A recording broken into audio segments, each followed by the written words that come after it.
ये चाहत कि वो कैप्चर करें पावर, उसको कैप्चर करें या रिटेन इन पावर, या पावर में रहें, या पावर में रहें। Power can be in the form of military domination.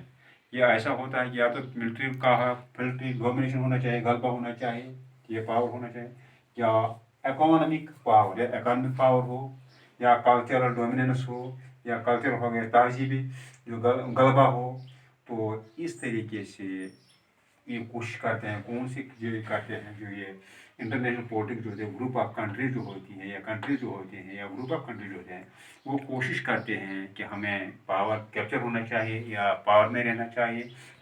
तो इसमें क्या होता है, या इस फार्म में हो मिलिट्री डोमिनेशन हो, या फौजी मिलिट्री डोमिनेशन गलबा हो, या इकोनॉमिक पावर हो, या माशी हिसाब से उनको पावरफुल हो, या कल्चरल डोमिनेंस हो। तो after the disintegration of Soviet union, USA dominated world politics. जो जब डिसइंटीग्रेशन हो गई यूएसआर की, जो यूएसए था तो उसने क्या किया, उसने डोमिनेटेड किया, गलबा किया वर्ल्ड पॉलिटिक्स पर। वर्ल्ड पॉलिटिक्स जो था उस पर, जो आप जानते हैं कि आफ्टर सेकंड वर्ल्ड वार जो था, जब कोल्ड वार शुरू हो गई, जो कोल्ड वार का जो ये एरा था शुरू हो गया, तो उसमें जो दो पावर्स हो गए, बाइपोलर हो गया था। एक यूएसए था और यूएसएसआर था। यूएसए जो था वो कोशिश कर रहे थे टू सेपरेट कैपिटलिज्म, जो यूएसएसआर था वो कोशिश कर रहा था टू सेपरेट कम्युनिज्म। तो इसमें क्या हो गया था, तो उसकी जो हो गया था आर्मड रेस शुरू हो गई, हथियारों की दौड़ शुरू हो गई। तो जो मिलिट्री अलायंसेस थे, इकोनॉमिक अलायंस थे विद अदर कंट्रीज, कोशिश कर रहे थे ताकि ये होता सरहद जंग जो थी, कोल्ड वार जो थी, जंग की तैयारियां हो रही थी, लेकिन जंग नहीं हो रहा था किसी जगह से। अलबत्ता जंग की तो ये तो उम्मीद थी कि एक और वर्ल्ड वार होने वाली है। लेकिन इन 1991 में क्या हो गया, तो जो यूएसएसआर जो था वो इसकी डिसइंटीग्रेट हो गया, डिसइंटीग्रेशन हो गई उसकी। तो वहाँ जो एक सुपर पावर था, एक ही पावर रह गया, तो वो कौन रह गया, वो यूएसए रह गया, यूनिपोल उसको बोलते हैं। तो उसने क्या किया, तो यूएसए डोमिनेटेड वर्ल्ड पॉलिटिक्स, तो उसके बाद क्या किया, उसने सारी जो वर्ल्ड पॉलिटिक्स थी उसको डोमिनेट किया, गलबा हो गया उसका, वो यूएसए का। when there is only one center of power in international system, वहाँ एक ही सिस्टम पावर का रह गया इंटरनेशनल सिस्टम में, तो इट इज़ कॉल्ड हीजोमनी। इसको हीजोमनी बोलते हैं। कि हीजोमनी किसको बोलते हैं, हीजोमनी बोलते हैं जो इंटरनेशनल पॉलिटिक्स जो है, कंट्रीज जो है, या ग्रुप ऑफ कंट्रीज जो है, जो कॉन्स्टेंटली कोशिश करते हैं to capture and retain in, capture को पावर कैप्चर करने की कोशिश कर रहे हैं, या रिटेन, या हमेशा पावर में रहने की कोशिश कर रहे हैं। पावर कैन बी, ये तो किस पावर में हो, या मिलिट्री डोमिनेशन हो, या इकोनॉमिक पावर हो, या कल्चरल डोमिनेंस हो। तो जब after the disintegration of USSR, जब सोवियत यूनियन की डिसइंटीग्रेशन हो गई, तो यूएसए जो था उसने डोमिनेट किया, डोमिनेटेड द वर्ल्ड, उसने वर्ल्ड पॉलिटिक्स जो था उस पर डोमिनेट हो गया। And there was only one centre of power in international, उस वक्त एक ही पावर था इंटरनेशनल सिस्टम में। तो इट इज़ कॉल्ड, उसको क्या बोलते हैं, हिजोमनी। हिजोमनी हो गया सरदारी, हर सरदारी, हुक्मरानी, तो एक ही पावर रह गया, इट इज़ कॉल्ड हिजोमनी, इसको हिजोमनी बोलते हैं। कॉन्स्टेंट्स ऑन अमेरिकन हिजोमनी, जो अमेरिकन की जो हिजोमनी थी, हुक्मरानी थी, उसके क्या क्या कॉन्स्टेंट्स थे। कॉन्स्टेंट्स हो गए, रुकावटें क्या थी, मजबूरियाँ क्या थी, पाबंदियाँ क्या थी। At the beginning of 21st century, जब 21st सेंचुरी शुरू हो गई, the United States was a super power. उस वक्त क्या था, जो यूएसए जो था, यूनाइटेड स्टेट्स जो था, वो एक सुपर पावर की पावर था, सुपर पावर था। क्योंकि आप already told you, there bipolar means there were two powers, one was USA and second was USSR.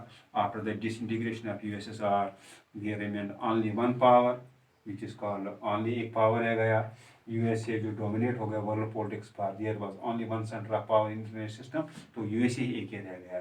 तो बोलते हैं कि जब 21st सेंचुरी शुरू हो गई, बिगनिंग शुरू हो गई, तो United States was super power. तो एक पावर जो था, सुपर पावर था, वो यूएसए जो ये था, यूनाइटेड स्टेट्स था। But history tells us that empires decline because, लेकिन हिस्ट्री जो है वो हमें बोलते हैं, जो जो हिस्ट्री बोलते हैं, जो एम्पायर जो होते हैं, सल्तनत डिक्लाइन, डिक्लाइन हो गए, ख़त्म होती है, जवाल पजीर होती है। डिक्लाइन होती है, because they decay from within, वो क्योंकि वो खुद ब खुद डिके होते हैं, बिगड़ जाते हैं, सट जाते हैं, decay within. Similarly, the biggest constant to American hegemony is from within. Broadly, there are three constants on American power. तो जो बोलते हैं ब्रॉडली स्पीकिंग, जो अमेरिकन जो हेजेमनी है, इसके कितने फैक्टर्स है, कॉन्स्टेंट्स के हैं, थ्री कॉन्स्टेंट्स है अमेरिकन पावर को. Broadly speaking there are three constant, तीन कॉन्स्टेंट्स है, रुकावट है जो है ऑन अमेरिकन पावर की है. सबसे पहले क्या है, द फर्स्ट कॉन्स्टेंट, जो सबसे पहले जो फर्स्ट कॉन्स्टेंट जो है, रुकावट जो है, जो मजबूरी है, the first constant is the institutional architecture of the American state itself. सबसे पहला जो कंस्टेंट है वो क्या है, इंस्टीट्यूशनल आर्किटेक्चर.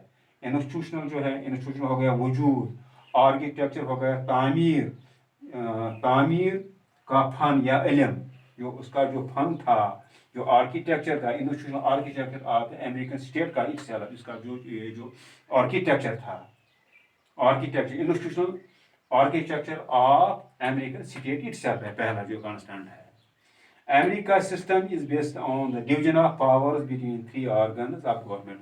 जो अमेरिकन का जो पावर है, डिवीजन ऑफ पावर है, पावर का जो तकसीम है, वो तीन चीज़ों पर है. There are three organs of government, which one is legislature, and second is executive, and third is judiciary. Is based on the division of power between three organs, legislature है, executive and judiciary. These organs put many restrictions on military power. ये three organs जो है, जो American का जो ये institutional जो structure जो है, आर्किटेक्चर जो है अमेरिकन स्टेट का है, there are three division of powers, which is one is legislature, and number is second is executive, and third is judiciary. These three organs put restrictions on military power of USA. USA का भी restriction रखते हैं. सबसे पहले जो constant है, सबसे पहले जो पहला कंस्टेंट है वो है institutional architecture of American state. जो आर्किटेक्चर है, आर्किटेक्चर मैंने अभी बोला कि आर्किटेक्चर हो गया तामीर का फन या इल्म, आर्किटेक्चर जो है हो गया इंस्टीट्यूशनल में, हो गया वजूद में आना. जो अमेरिका का जो इंस्टीट्यूशनल आर्किटेक्चर जो है आप अमेरिकन स्टेट का जो वजूद है, उसका जो फन है, American state system is based, उसको डिवीजन का है वो किस पर बेस्ड है, American system is based on division of powers. वो डिवीजन ऑफ पावर्स पर बेस है उसकी, बिटवीन थ्री ऑर्गन, उसकी थ्री ऑर्गन से, one is legislature, second is executive, and third is judiciary. Therefore, these three organs put restrictions on military power. जो ये तीन जो ऑर्गन ये जो ऑर्गन्स है, वो अमेरिकन की जो पावर जो है, जो अमेरिकन का जो मिलिट्री पावर है, उस पर इनकी रेस्ट्रिक्शंस होती है, रेस्ट्रिक्ट पाबंदियाँ रहती है. तो first of all this is first constant.